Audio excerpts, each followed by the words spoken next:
Hello to everyone, those who are passing by, those who are familiar.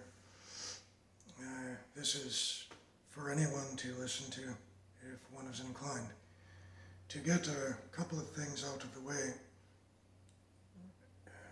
if you want to unsubscribe, I always encourage that. If you want to bail out now in advance, you can know that I tend to lean to the right.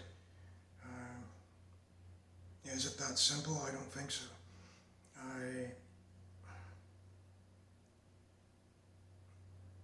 I don't consider myself a Democrat or a Republican, but I can tell you that I really do love our Constitution and the Bill of Rights. That's a special thing, and I also I'm not a political scholar. There's a lot I have to learn. There's a lot that I'm sure I won't learn with my time here. But I do value the principles of a republic. In my perspective, whether it's fantasy or reality, I see a republic as something with unshakable foundation that doesn't sway to the capricious whims of the masses necessarily, but it also has critical democratic components. And I say I lean to the right, and I'm sure many people are already gone just from that. But I think more so in what I just said. My heart leans strongly to the left. Where I draw a line is with excess government.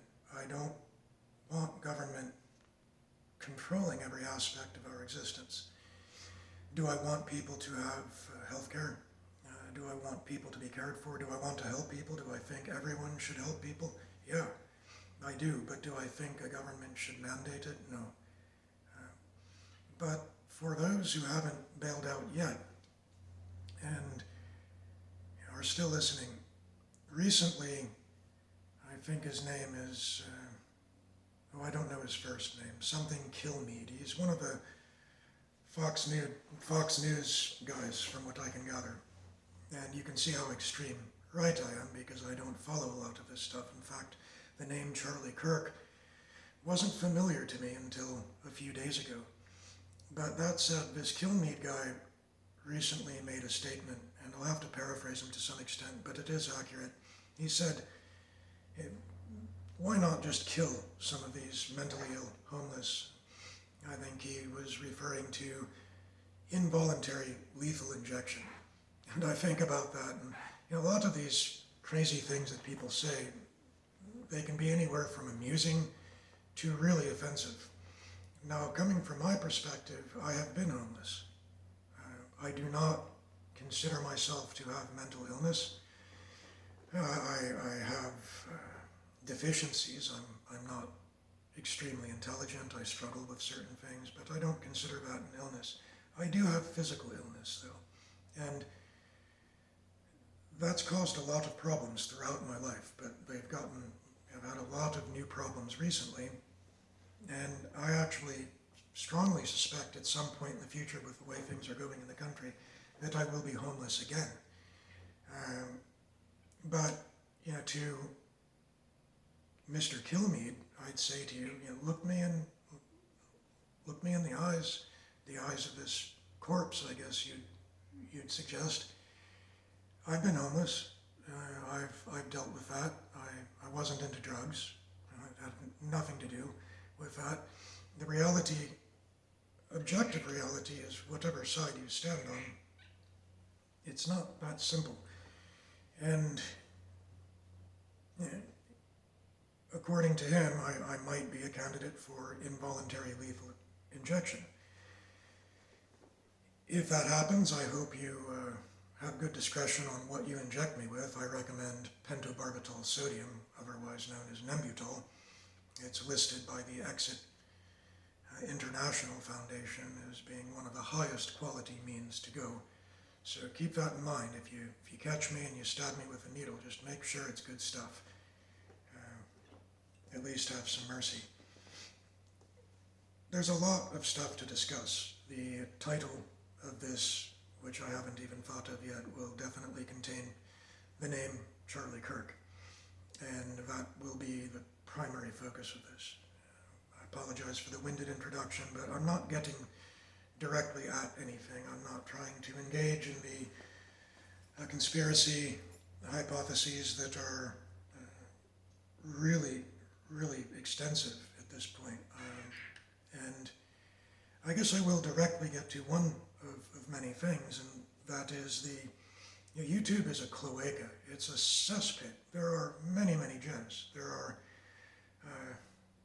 lots of great people, and there's a lot of crap. What astonishes me is that people have the, whether you'd call it audacity, the lack of character, whatever the hell you call it, avarice, groveling, unrelenting avarice. People are begging for people to subscribe and hit the upvote button, and they're advertising and they're talking about Charlie Kirk, and most of what I viewed has been sympathetic. I don't want to see people celebrating that. I've seen some references, and that's enough. I get the point. But most of what I've looked at has been sympathetic, and a lot of it has been investigative. People looking into the discrepancies of the information, and it's strange, and that is almost always the case. We get these wretched events, and we get this really low quality information, grainy photographs, and just really silly stuff compared to what's actually out there. Utah is it's a tech center in this country, and you have a company called Banjo, and they've specialized for years now. It's not even new, with artificial intelligence and algorithmic predictive policing. They have cameras all over Utah connected to very intelligent systems which analyze body mechanics, gait, dwell time, all sorts of factors. And I don't have, I'm not one of the designers or developers of this, but you can look into it. I'll try not to say too much that you can't fairly easily verify, other than things that are obviously my opinion. But Banjo is pretty sophisticated. You've got this surveillance all over Utah. I'm sure it's not everywhere. And then this kind of thing happens, and everyone's confused. And I look at this with a lot of sympathy. I despise what many people are doing, taking things out of context deliberately and doing things just for views. And they show a blurred image of a guy being shot in the throat, and they're still talking about advertisements and sponsors. That makes me sick. But I have this interesting practice of mine where I don't always do so well with this, but if I encounter someone, whether it's a friend, a stranger, or someone behind a screen, and they say things or even do things that I disapprove of, rather than call them a scumbag, a piece of shit, an asshole, or whatever, I've found that it is generally more productive to insult or criticize the actions rather than the person. So if someone's being an asshole, rather than throwing this permanent label on them, saying, you're an asshole, you're a scumbag, I think we should really exercise and try to say, your idea, that idea is a scumbag idea. What you said is an asshole concept. That way we don't entrap people into being assholes. We don't condemn them with no route for escape. If you're an adult and you've ever paid attention to things, you know that people change. People change. Look at Tucker Carlson. Many of you may be too young to even remember how he was back during 9/11. And look at him now. I'm not saying anything here pro or against, deliberately. But I don't have a whole lot of heroes out there, so there aren't too many names I can give you that I think, wow, this guy's perfect. I see problems everywhere. But people change. You throw a label on them and you say, you're this. It's too easy and it's counterproductive. So, to all those people out there that are almost, what readily trying to profit on this. I think that's disgusting, and I really wish you'd fuck off. It makes me angry, and it's not just this, it's with many occasions. But then on the bright side, there are many people trying to figure things out. And if you look at this Charlie Kirk stuff, and you have all these people with these ideas, and they're skeptical of this, skeptical of that, anywhere from bots to deliberate disinformation campaigns, there's a reason for that. One, people are not the morons that the system tries to make us out to be. Every time you have one of these events and people make efforts to investigate unofficially, they get insulted. People are part of the system. Government is comprised of people. It's not this separate entity. It doesn't work that way. These compartmentalizations, they're good for understanding things, but they're not necessary. In other words, the map is not always the territory.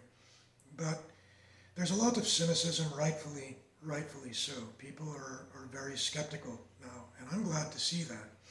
But it does leave a lot of vulnerabilities where people can come in either for profit or for agendas, good or bad, and really convolute things. So you have things circulating right now that this is the Charlie Kirk assassination, which people are calling it,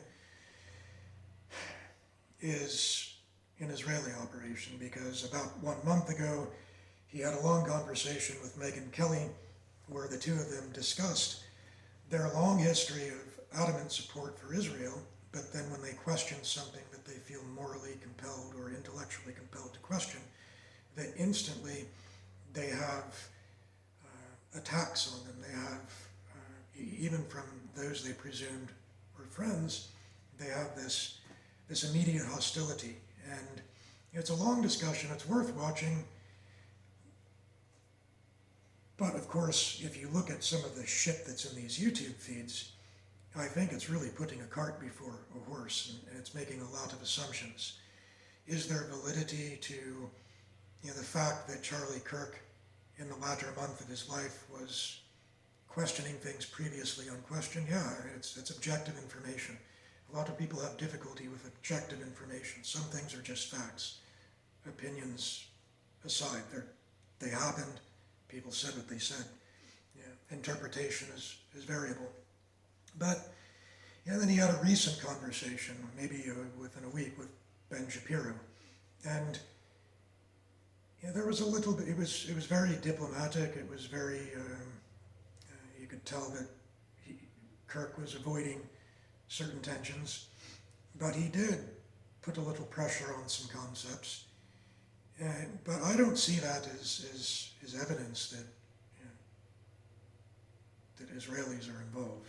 I don't see it as evidence that they're not. But this is one example of the shit that's out there, of the consequences of having a society where it's taboo to question things. You're supposed to always obey the authorities, but the authorities routinely exhibit mendacity and ineptitude, despite extreme funding, despite the fact that you can't really use Hanlon's razor here. If people want to say government, well, they're always inept. That's not the case. You talk to some of the higher end people in the NSA, they'll blow your minds. You talk to some of the really bright people in the FBI, and these people have master's degrees, and they're not stupid people. You have public faces, and there are multiple realities here, but inept they are not. They're not inept. Neither is local law enforcement. There's an incredible amount of intelligence there, from technology just to individual aptitude amongst the individuals in those fields. But cynicism is going fucking crazy, and people are questioning this. I've even forgotten the guy's last name, Tyler Robinson, presumably. When he jumps off of the roof, where is this long 30-06? We don't see it, blah, blah, blah, blah, blah. And he hides it in the woods, and we get a silly picture of a rifle with a very dubiously mounted scope. And a lot of very legitimate questions arise from from different groups, people who have experience with firearms, people who have experience with the area, people who lots of questions, lots of convolution, and people are saying, well, there's no way that scope could have been zeroed in that quickly if it was disassembled. Having a little experience with firearms, some of these things hypothetically make sense to me.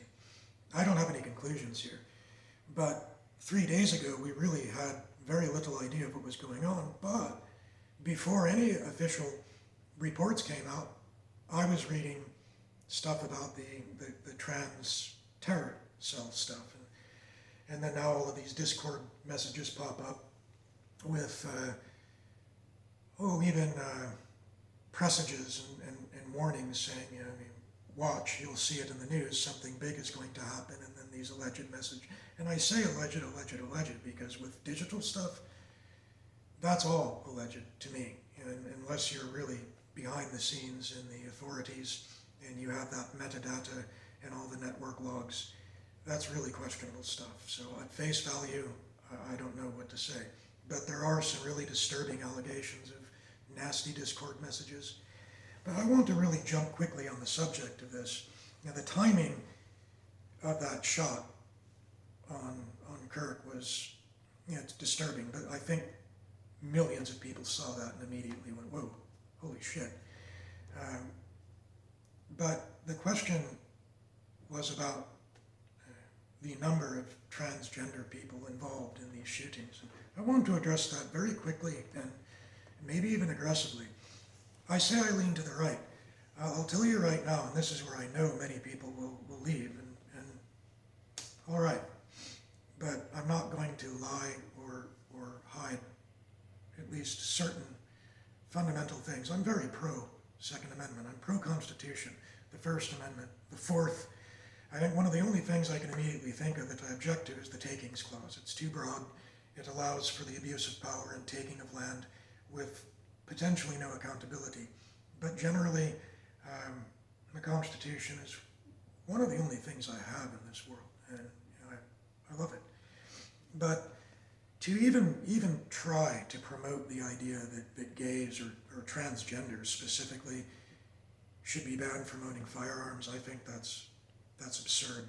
You can find other groups of extremists that happen to be Christian that did bad things, and you ban Christians from having guns. I say, you guys, watch out what you're doing.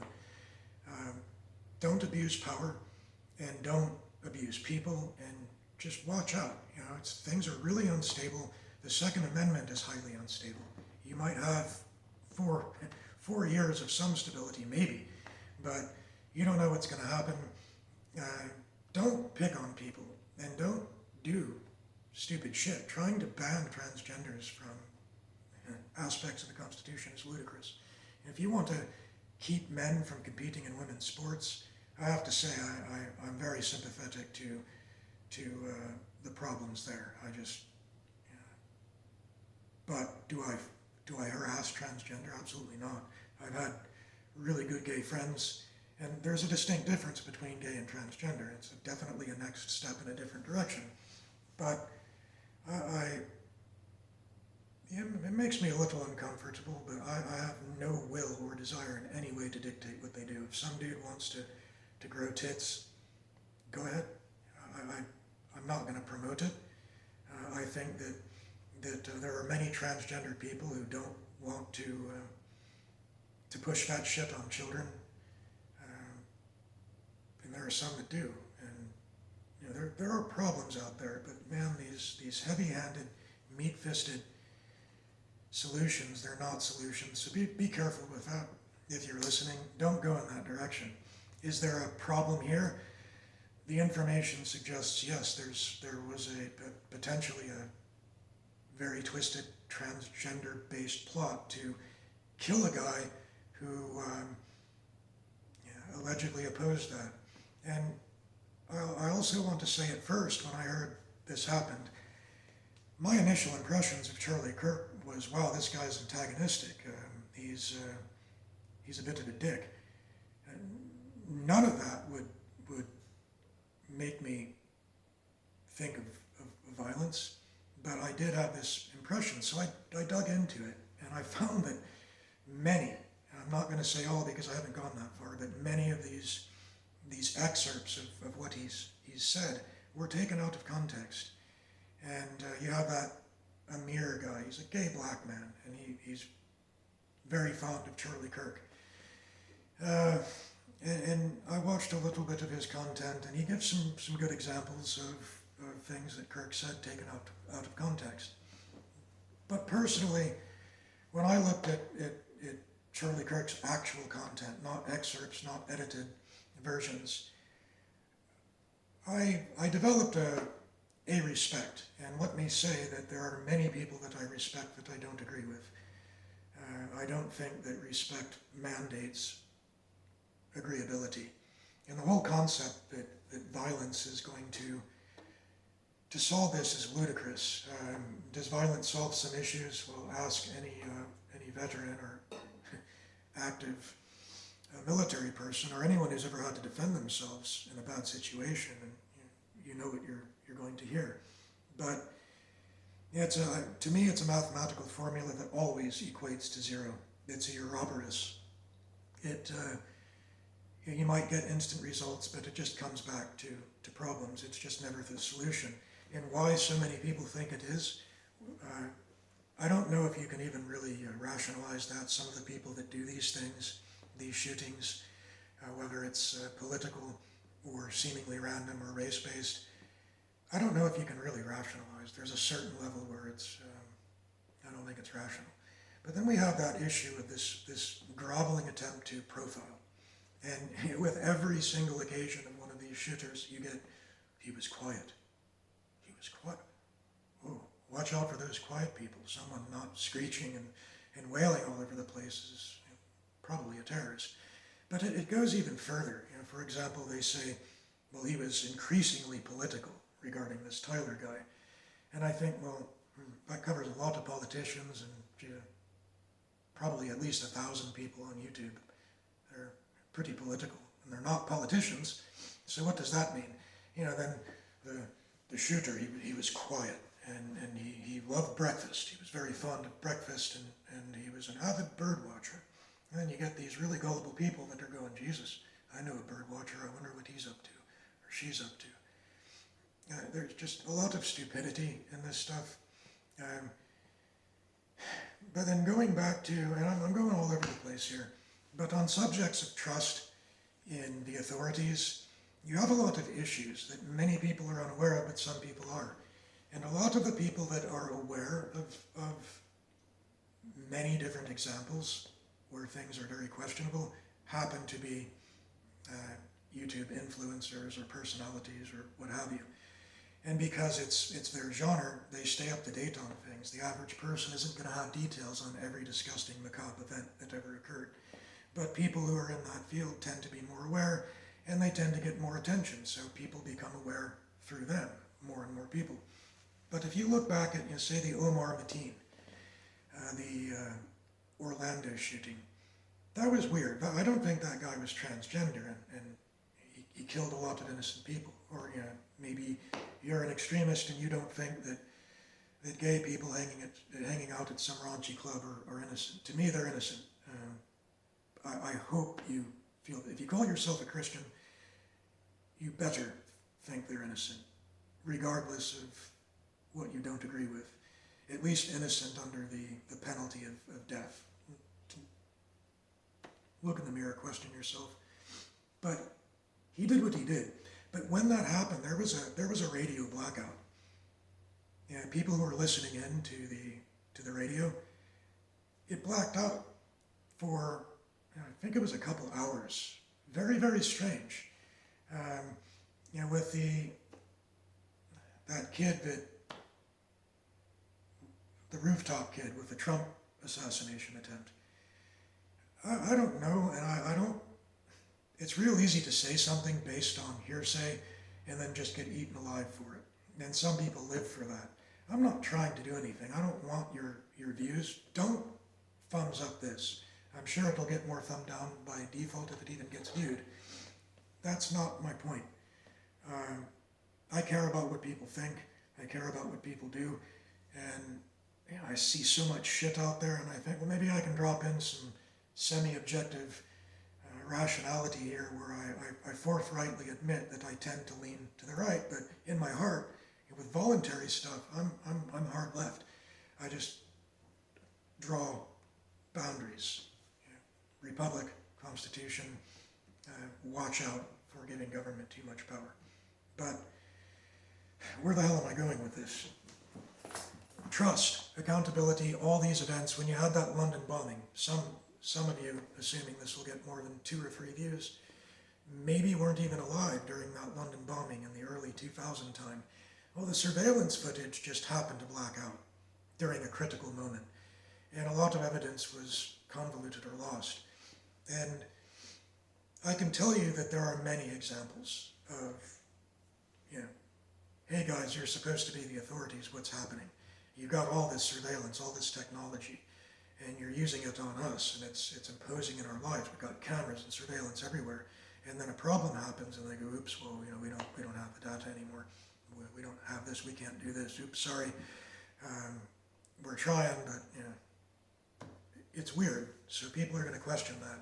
Yeah, and especially with the tension between the left and the right, which has gotten absurd, and it really culminated, I think, in the last Biden administration. There was an extreme amount of vitriol in some areas of the left, and there's always been vitriol on both sides. But boy, did that really accelerate the division and the conflict into, I can't say I was unaffected, but you can look at clips, compilation clips, mosaics, hundreds of examples of the left justifying a murder or just saying that he deserved that or he did that. And you'll find it on the right too. I am not apologetic for either side. I'm ashamed on both sides. But I'm always going to lean to the Constitution. It's just, and I'll always support the Second Amendment, whether someone shoots me in the throat or not. If you see irony that you had a guy who was pro-Second Amendment and he was shot, how clever do you think that is? You think that's some really mysterious thing that you figured out? It's pat yourself on the back, move on, think deeper. That's him and millions of other people who haven't been shot in the throat yet. In the direction we're moving, we're not going to have stability or safety on either side. It's I have a persistent caller that doesn't understand what a cancelled call means. Pardon that. So, I am formally asking people on both sides to, if you find yourself, I think there are people on both sides that I couldn't speak to. There's no circumstance without drugs that is going to penetrate them.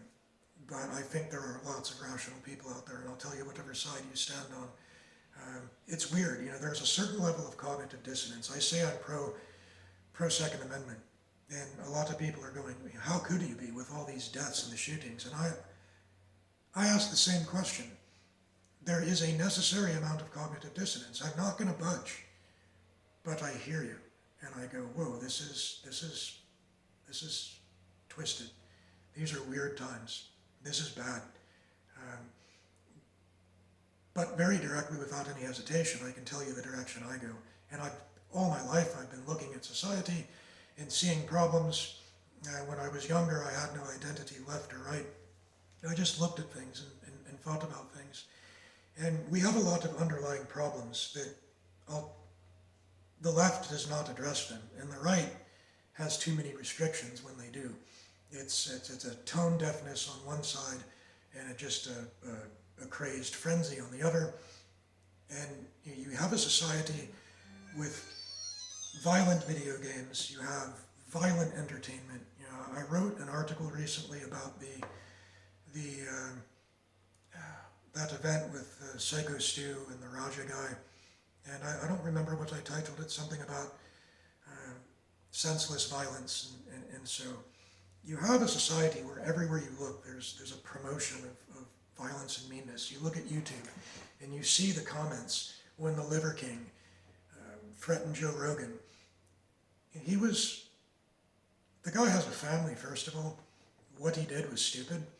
It's really low-hanging fruit, but yet people jumped on that. They made fun of him, they ridiculed him. They didn't think about his family or maybe his son and the shame that he might have felt with his father being humiliated that way. Instead of just rationally criticizing the guy and saying, well, he was taking steroids and maybe that was screwing with his mind. Maybe he had made some bad mistakes. He did some sketchy shit. And then law enforcement stepped in and took care of it. And maybe Jesus will take care of the rest. It didn't stop there. It was just hammering the guy. And I'm thinking, Jesus, or what's going on here? In all directions, people were being dicks about it. And anytime someone makes a mistake, the tendency is for people to jump on them and hammer them and peck at them.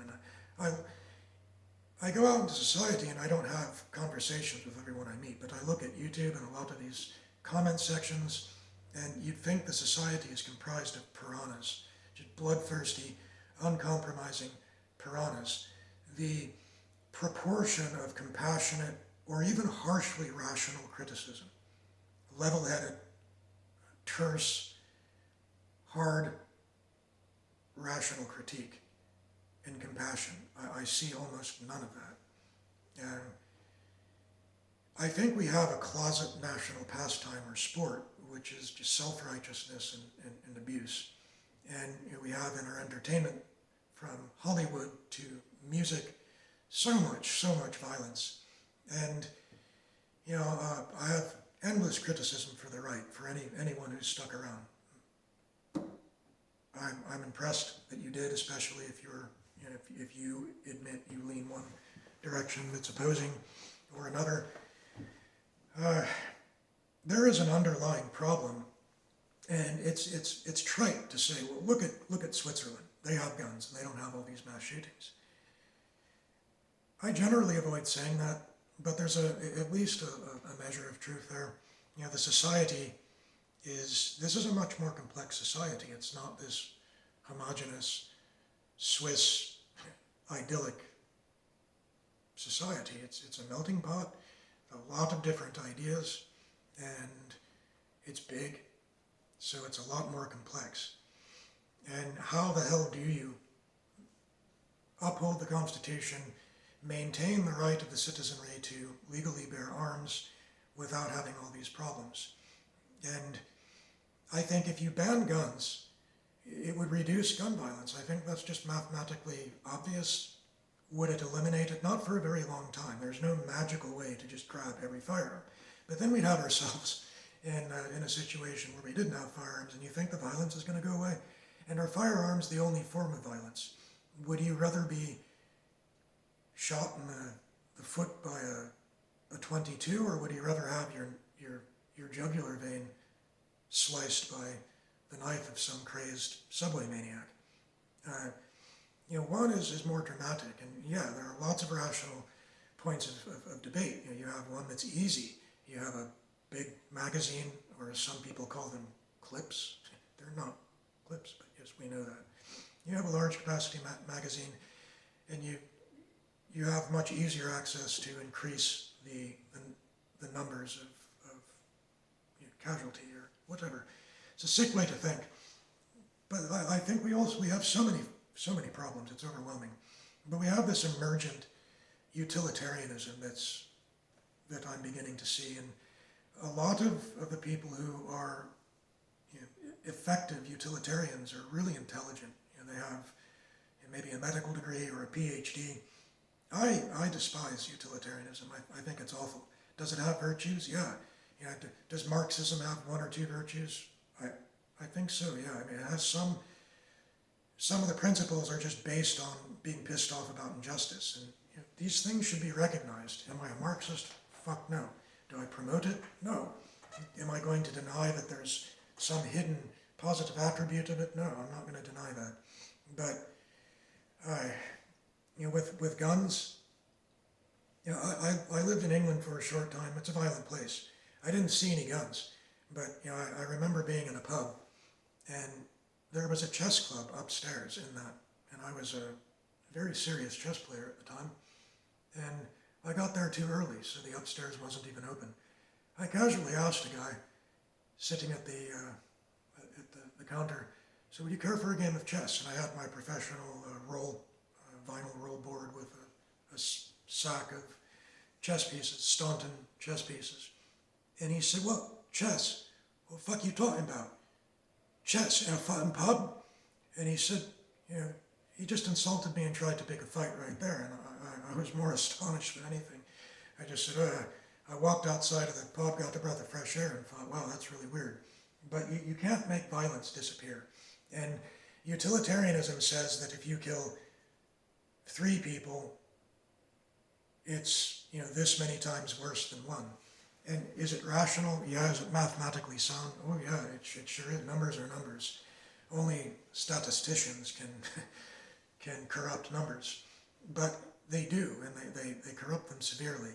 Now, I don't see things that way. To me, when you have 1 person that dies by gun violence, for example, that's bad. To me, it's just as bad as 2.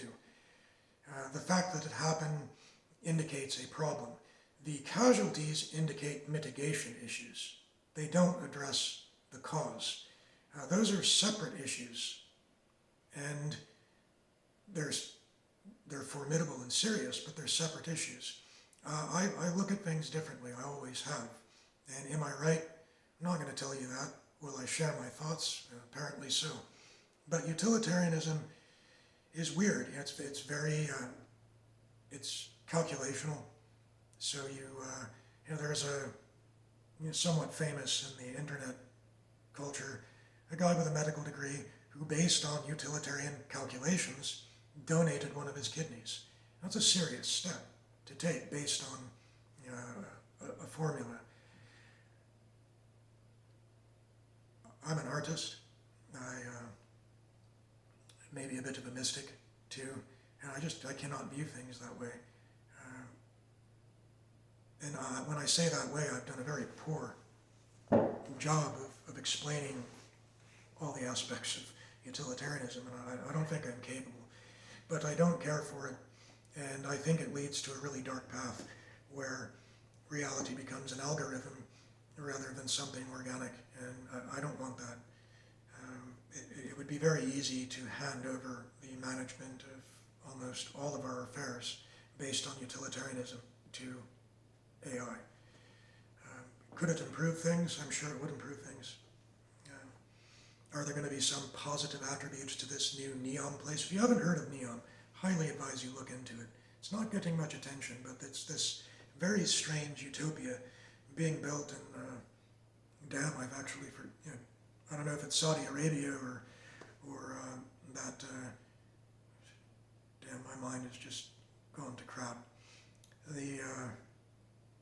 Crap. Okay, I can't think right now, but it's huge. I mean, this is an enormous endeavor, and it's real. It's called Neon, N-E-O-M, and it's this really weird, and in my opinion, creepy vision of a chunk of utopia that, of course, in full Chinese style, has displaced anyone that was in the way, and eventually it will be there, and it will have its rules and its system, and God knows what it'll be managed by. But I'm not into that kind of stuff. One of the reasons I lean right is I'm an agrarian.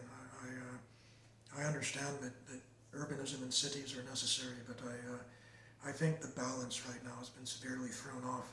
And when we enter our next serious crisis, I think we're going to see, and a lot of people will be humbled and begin focusing on the importance of having an agrarian balance in your society and not placing everything into this, centralizing everything into cities, as if farmers are just slaves, and your food comes from nowhere, and the environment means nothing. And I'm ranting, but man, there are so many aspects here to deal with, and I made a couple of notes. I will truly be amazed if anyone is listening. I should have mentioned this immediately. There is a security expert by the name of, let's see, I'll get directly to it rather than using discourse particles and saying ugh. So here we have express.co.uk. The highlighted, probably H1 tag is, I am a security expert and I warned Charlie Kirk he would be 100% killed. I got no reply. And the subtitle is, Charlie Kirk was shot dead at a university event in Utah on Wednesday, with an expert now claiming he warned the conservative activist he would be killed. And I'll get to the name here. They always make that difficult. They bury all the good stuff at the bottom, so you have to read their bullshit. Okay. Jeez, man, they're... Okay, so I'm just going to jump right into a paragraph that contains his name. The shooting comes amid a surge in attacks on political figures in the United States across all parts from the ideological spectrum. Chris Herzog, or H-E-R-Z-O-G, owner of the bodyguard group of Beverly Hills, which works with high-profile clients, says he had a conversation with Kirk on March 6th to discuss his safety and issued him a stark warning. Now, this gets back to all the conspiracy shit that's going around. I'm sure some of it's legitimate, but there's speculation on whether he was wearing a vest.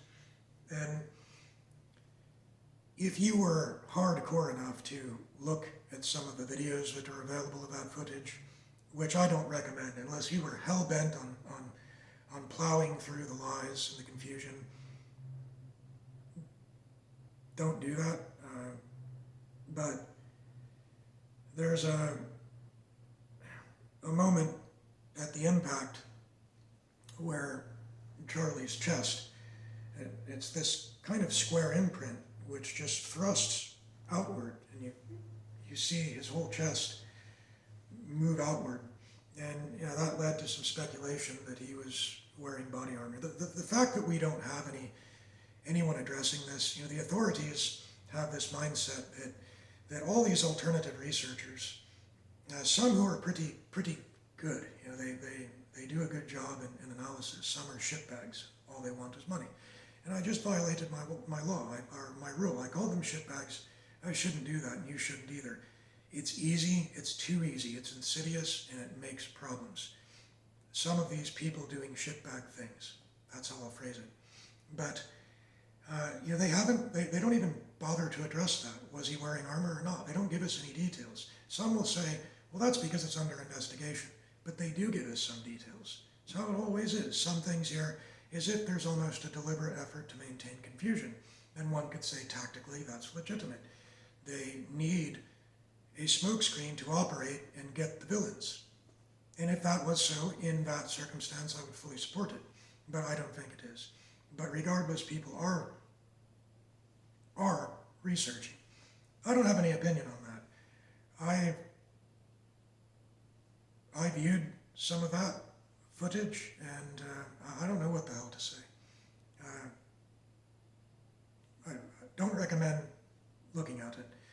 Do I think it should be censored? That's a weird question, and this gets into another can of worms. I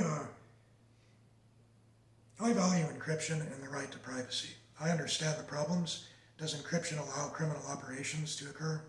Yes, it does. Does being alive allow criminal operations to occur? Yes, it does. If we had mind control helmets that everyone had to wear 24 hours a day, could we stop some of this stuff? Probably all of it. Do we want to go that route? No. When Charlie Kirk said, there will be casualties if you have the right to bear arms, and he thinks that's an acceptable casualty. That applies to everything. If you put surveillance everywhere, where does it stop? When it finally gets into your own bathroom, and literally you have computerized systems, and you can actually look into this. And I said I wouldn't mention anything that cannot be cited unless I address that as an opinion. I won't, but there are. You can look at, I don't have all of my citations. A lot of this is flow of thought for me.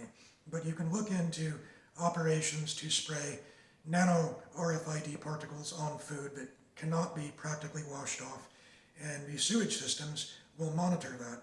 And this is legitimate. It's a legitimate business that's doing this. They're lobbying to have it even mandated with some agricultural systems so that they can track E. coli outbreaks, salmonella, and all of that. Well, there are other operations too in proposed systems to literally analyze all the sewage so you can tell what drugs people are taking and a lot of other metrics. It's not conspiracy stuff, it's real science. Look into it before you shit yourself and start wailing. But my point is where does that stop? So once it makes it to the bathroom and they say, well, that's not good enough, we need a camera. We need to look at your facial expressions while you excrete a turd. Does that level of surveillance solve issues? Yes, it would. If you had complete surveillance 100% of the time. My point is it applies to everything.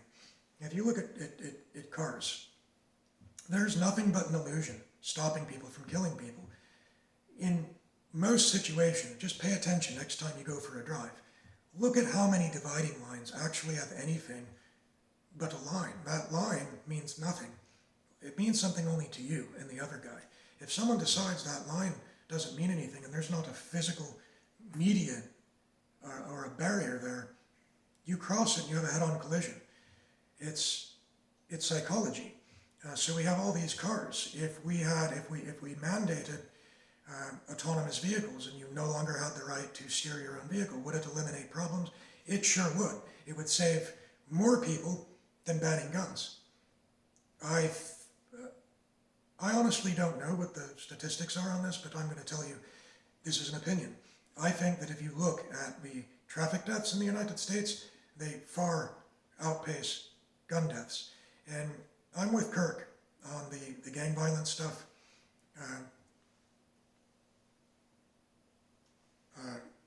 I'm with him there because a lot of these statistics refer to concentrated areas of predictable violence. And I don't think that has any business in the statistics. It's not random. Does it need to be addressed? Yes. But you can't manipulate the numbers with that and still be forthright and honest. So, vehicles. Few people want to address that. It's madness. So you have all this surveillance. You have this, I don't remember his name. I think it might be Cox, the governor of Utah. He made a comment that social media was a cancer. And to paraphrase him, he went further to say that that barely even describes how bad it is. Do I agree with him? This is what's called a nuance. Many people have zero capacity for nuance. You give them nuance and their mind shuts down. They don't know. They either get abusive or they run. And man, I have a lot of contempt for that. I implore people to have patience and willingness to get into the dynamics, a willingness, an eagerness to be confused, and to see it positively as a puzzle that you can solve and maybe not have immediate answers to. Something that takes patience and maybe even discussions with other people, sometimes debates.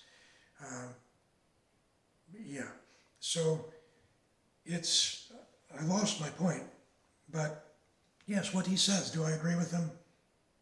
Partially. Are there cancerous aspects of it? Of course, man. If you can't see that, then you'd be a very strange individual. But do we need to ban it, especially in alignment with his agenda? Do we know what his agenda is? And one of the reasons I say I lean right very reluctantly is, and you get this on both sides, but one of the biggest problems I see with the right or the left, but markedly right now on the right, is the corporatism. There is corporatism. Some people call that, people will refer to fascism as originating in a term with Mussolini. And scholars will say, well, that should more properly be referred to as corporatism, not fascism. Fascism has become a charged word. It's become ridiculous. You've got Antifa, which often has nothing to do with fascism or even anti-fascism. And now you get all these bad guys, and they're supposedly anti-fascist. And we look at the history of this country and our engagement with the so-called fascist Nazis. And it takes, how many generations does it take where the very thing we fought against becomes something good by some extremely weird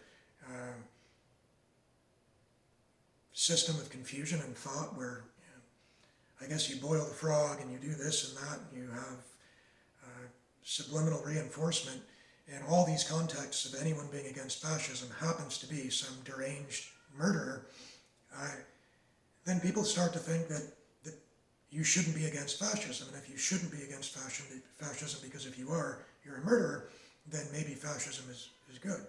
It's ridiculous what I'm saying, but these are things are getting this bizarre. They're really getting that strange. I oppose fascism. Am I going to be a target for saying that I think fascism is bad? I'm very careful at who I call a fascist, though. I don't just go, yeah, you're all fascists. No, but I actually feel a sense of who's going to mark me as a bad guy because I said fascism is bad, because some other guy that enjoyed eating breakfast and watched birds, he was against fascism and he did a bad thing. I'm telling you, man, we're going in a really deranged direction. We're becoming unnecessarily, voluntarily confused. I think this kill mead guy, instead of a voluntary lethal injection, we're having a metaphorical lethal injection to our intellect here, and we're becoming pretty twisted. So, we've got this panopticon system that many people want to implement. Right now, many of you aren't aware, but there's a big act they're trying to pass in Europe. It's being opposed. Germany is actually not supporting it, which is a big surprise. But this would basically outlaw private communications across the European Union. I understand there are a lot of people out there, they're worried about the children. Understandably so. I watched an episode on Sean Ryan with a famous country singer. He's the guy that wrote that tune that I guess is only, or at that time was only published on the Sean Ryan show. It was titled The Righteous Hunter. And clearly you can see people are pissed. And in that video, he cited a recording of that Sean Holmes guy. I don't know if I have the name correct. Sean Diddy ain't, Diddy not. I don't even know what that means. Sean did something Holmes. This happened because I saw a video clip of Sean Combs on camera on an award show somewhere, and he looked right into the camera with all the spotlights going on, and he said, I own your kids. I own their souls. And he's looking into I own their souls. I determine what they listen to. I determine what clothes they wear. I own their souls. He said that? Yes, he did. I'll send you the clip. And this recording, according to this country singer, Holmes says, I'll be paraphrasing, essentially, I own your children's souls, they belong to me, and some really, really twisted stuff. When I heard him say that, I thought, dude, are you sure? Because if that's true, that's amazing, that's terrifying, but are you sure?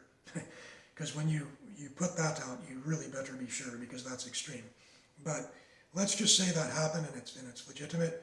Now you have people writing songs about being worried that there's some, I'll go ahead and say scumbag this time, lurking around the corner, and they're going to go get their guns and kill the guy because they're protecting their children. That appealed to a lot of people. When that song finally formally publishes, it's going to be really popular. And man, the volatility that we're sitting on, are there going to be people who listen to that song and see some dude just passing through town who looks kind of weird because he only has $5 and nowhere to go? Are they going to string him up and shoot him because they have some weird idea? I'll bet you that'll happen. But people they're pissed. They've lost faith in the system. They're going, man, my children aren't protected right now.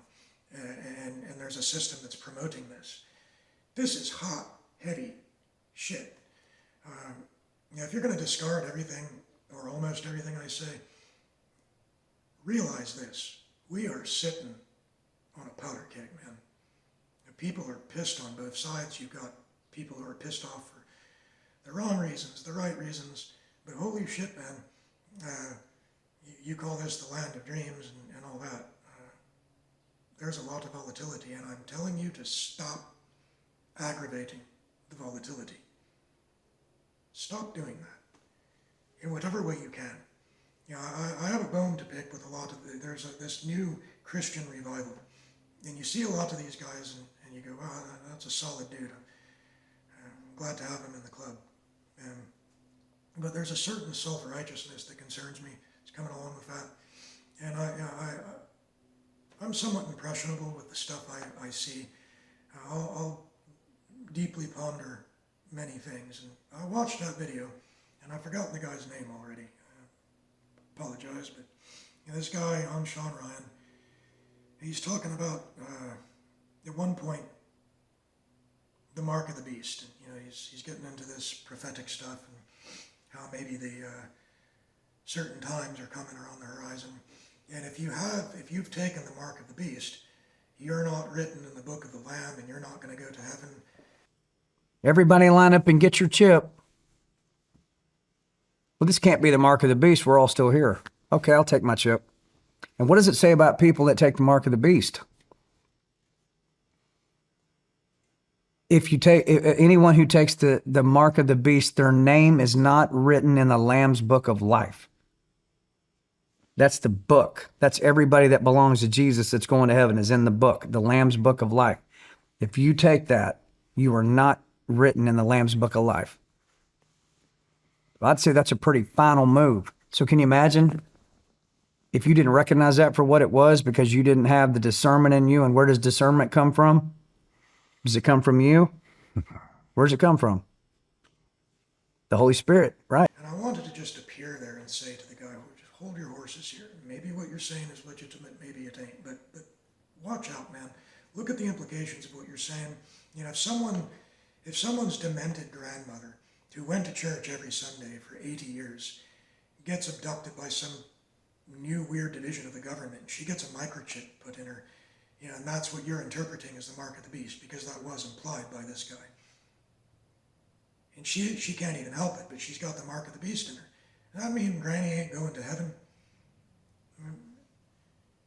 You got some strong people, you know, intimidatingly strong and good-natured. I don't always know how deeply they think about what they're saying and doing. But one message would be to the Christian community, especially if you're in this, you know, you're newly saved or any of that. Man, it's a complex issue. Don't go Dunning-Kruger and become an expert overnight, and don't get, you know, one voice in your head that turns you into some uncompromising warrior. You know, if you're going to go that route or any route, remember that you know, yeah, there's some firm stance in Christianity. I'm no damned expert. I'm not even pious, but compassion really is the root there. That's something I just know. I know, you know, there's a threshold. There are things that are not to be tolerated, yeah, but don't draw your line too close. Have some compassion, and you know, people aren't hurting people. You know, they're not doing harm.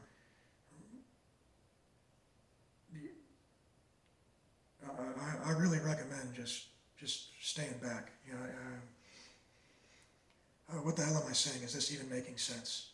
It makes a lot of sense to me. I just get worried. You know, if you're a Christian and you're in this new revival that you can see a lot of signs of, you know, some of that can exclude a lot of people. And I don't think that's the point, unless you really want to just get a small group of people, a cozy group of people in the book of this fuzzy lamb, and you all go to heaven together and leave everyone else behind. You know, I don't really see that as a true Christian spirit. I think you want to get as many people as you can for that ride. You know, save people, not exclude them.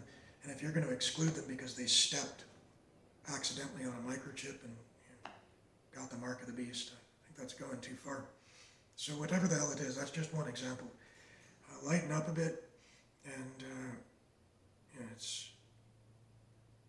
you have your values with your family, but understand, man, it's a big world, it's complex. You're not going to get perfection. The only perfection you're going to get is if these prophecies come true and your things go to a different place. But while we're here, I'd say use some of that strength toward compassion. There's a lot of anti-homeless sentiment. You're looking at the guy right now. You go villainize me if you want. That's our national sport. But you're looking at a guy that has a lot of health problems. Sometimes it's difficult to do anything. Sometimes I went for over a month. I had to use 2 hands to brush my teeth. That's not why I was living on the streets. I had other reasons at that time. It's probably why I will be living on the streets, because I don't have health insurance. But that's just me. But look at me. And I'm an easy guy to hate. I get a lot of people who just, they don't care for me for whatever reason. But look at me and say, this is a guy that deserves lethal injection, or this guy deserves to be put in a cage. And you get all these comments, you get Charlie Kirk's talking about a lot of this stuff, and you're living your life, and you got your own bubble, and you don't necessarily see the dynamics of individuals and all the stuff people are experiencing and the reason why. But look at this guy and exercise that. If you have that firm stance that homeless people should be eradicated or stuck in camps, well, you're saying that to me. And I've been a homeless advocate for, I think when I was younger, when I was a punk, and I have a bad history there. I did not start to see things clearly until I was definitely getting close to either being able to buy cigarettes or buy beer. And then it took a while to sort things out. I had some dumb views, but back then, I might insult a homeless guy. Yeah, you're just a bum. And it's not just because I've been there. My thinking, it just tries to understand things. I try to understand things, and I don't let bullies tell me, well, you shouldn't understand that. That's not a cool thing to understand. You try to understand that, you'll be excluded from our club. I don't want to be in your club. I don't want that club. But there are a lot of people in this economy. I mean, if you have any mental acuity at all and the patience to use it, just look, man. Look at the economy. Look at this place. Yeah, there's a lot of opportunity, and I don't want to live anywhere else, at least on this planet. But things can go wrong real easily, and people can have problems. And are there a lot of people who are just, that seem bad or hopeless and are living in squalor? Yeah, probably. Are there people among them that could use some help, or that might even be helpless because of their condition? Yeah. You call yourself an American, and then you say, well, we got all this land, and it's not being used, and someone's sleeping there, and we're going to criminalize them for that because they don't integrate into our arbitrary society. That's tough. I don't know how you apply the Constitution to saying someone on public land who's not bothering anyone other than just being an eyesore. You've got a body. You've got to do something with it. When the body needs to sleep, it has to pick a spot. If you don't have a place that's called home, that thing needs to sit down somewhere, and it needs to rest. It's going to take up space. And if it sits somewhere, you're going to see it. And to some people, that's going to be an eyesore. It's a heart sore to me, not an eyesore. I think for most people, it's an eyesore and not a heart sore. And that's just one layer. You've got a lot of people who are this far away from being homeless. They're struggling. It's paycheck to paycheck. And one bad thing goes wrong, and they're living in their car. And, a lot of people are living in their vehicles. And they're discreet about it. They're not advertising it. So you don't see it if you're not paying attention. But it's out there. I don't think there's a solution to this mess. I think it's going to get bad. It's going to continue to get worse. That's what I think. I hope I'm wrong. I'd love to be proved wrong on that. I'm definitely not the kind of person that wants to always be right. But I think things are going to get worse. The only thing I think will stop it from getting worse, I guess you have two solutions here. You either have the heavy-handed side, which just disappears a lot of people and cleans it up to their preferences, and through severe harshness and heavy-handedness cleans it up and temporarily, maybe permanently, gets their little utopia. I think that's, we could get a version of that no one expects. But I think the only other way I see to get what we want, and we'll never have all that we want, it's going to be compassion. You're going to have compassion. Obviously boundaries, that when people do bad things, needs to be addressed. But when people do things that are merely disagreeable, they have rights too. But we're not going to, if you say, a lot of these new Christians, they're warriors. They don't mind war, they don't mind fighting. It concerns me because I think some of them welcome it. It also, I think it's a good thing. It's a mixed thing. You need strong people who are willing to not take shit. But there needs to be a mix of people. There needs to be not just one mentality here. And we're going to have, if you want peace and you're not strictly that warrior person that wants to live in perpetual war until you get your utopia, the hostility it's not going to do it. And when you have hostility and you really believe that's righteous, if you're going to share that, try to do that in a constructive way. Not, people are eager to misunderstand things. You say something honest and sincere and you don't articulate it right, and people will run with that. I mean, it's dangerous, it's depraved. Yeah, and you have, people are also losing their intellects these days, really, all right? All this time spent in front of the phone watching shorts and all this stupid shit, people aren't reading as much. These are objective facts. The individual's ability to articulate something in a compelling fashion, it's dwindling. So there's a lot of frustration that arises when you have strong beliefs or you have something, a strong feeling, and you cannot effectively convey that either because you don't have, you lack the ability to articulate it, or no one's going to listen because they've gone deaf for whatever reason. It's a hell of a situation to be in. That's really frustrating.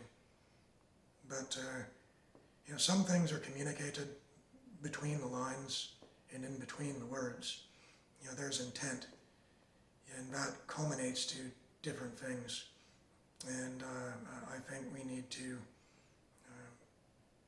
cast our hearts a little bit farther than we cast our stones. There might be a couple of other important things I wanted to mention. I can't read this in very, very clearly in this light. I think I've addressed a lot of the things I wanted to address. There's a lot of attention on Charlie Kirk, a lot more attention than there was on, again, I can't remember their names, but that's not personal. It's just that I've got health issues too, which affect my cognition and memory. And there wasn't as much attention. This got a lot of attention. I think there are some legitimate reasons why it's getting more attention. One, and take this as an insult as you will, I think that those who lean right, amongst their own, they're a tighter group. They're maybe more inclined to be active in a different way. On the left, I guess you get more riots. And I see it as a bit more chaotic and self-serving. A lot of self-righteous stuff. And I could be wrong, these are my opinions, these are my impressions. I don't intend them to be insulting, but I certainly see how they could be. On the right, you can see a lot of people are highly sympathetic to this, and they're concerned. Not that you didn't get that with other instances, But I also see the point of contention there. A lot of people are saying, why is there so much attention from the president, from Vance, from all this? Well, I guess they considered him in that club. I don't know. It got to me a little bit more directly. I have a tendency to blow things off, and let's recognize this right now. Again, I'm coming back to that concept of cognitive dissonance. Let's just recognize, just relax for a moment and realize how fucked up all of this is. The amount of violence, the number of times, and then you get one that pertains to you more than another. But you stop and go, holy shit. And you can almost feel imbued in it. It's that crazy. And when I say cognitive dissonance, I just mean, you really open up your mind and your heart to that. There isn't an easy answer. It's tough. But I think the most fundamental thing I have to say is what a lot of leftists really disagree with, and I stand strong on this. We have underlying problems, festering problems. Some of them are in ourselves, but they're all over the place. They're ubiquitous in social media. And by the way, I want to make it very clear, I will never advocate banning encryption. I can't. I understand the problems. I will never advocate banning the Second Amendment. I can't. I cannot do that. It's not going to happen. Do I understand the problems? Yes. Cognitive dissonance. I don't have the solution. I'm going, what the fuck? But if you take the easy solution and you start banning things, ban social media, ban this, we're not going to bury the volatility that we're sitting on. The problems we've cultivated in this country, that level of hostility and confusion and chaos, it's not going away until we actually deal with it. And when I say actually deal with it, it's not going to be by wholesale, generic templates. We're going to have to deal with it on an individual level and become better people. And even if it's only a futile gesture or act, we're going to have to try to look at others, at least with some fraction of how we'd see them as family. Or it just ain't going to work. It's not going to work. And that's really challenging. There are thousands of things, millions of things that they're not just easy to hate. They're irresistible. You see them, and I think that applies to both sides. But there are things that boil your blood, I guess. Context. Hell. Here you got one dumbass trying to share some ideas. It'll probably have the opposite effect. But I can tell you, if you're looking for solutions, it's not generic, it's not cliche. Start with yourself. And if you're Christian, there's a lot to that book, a lot of stuff and a lot of interpretations, but I'm telling you right now, the root is compassion.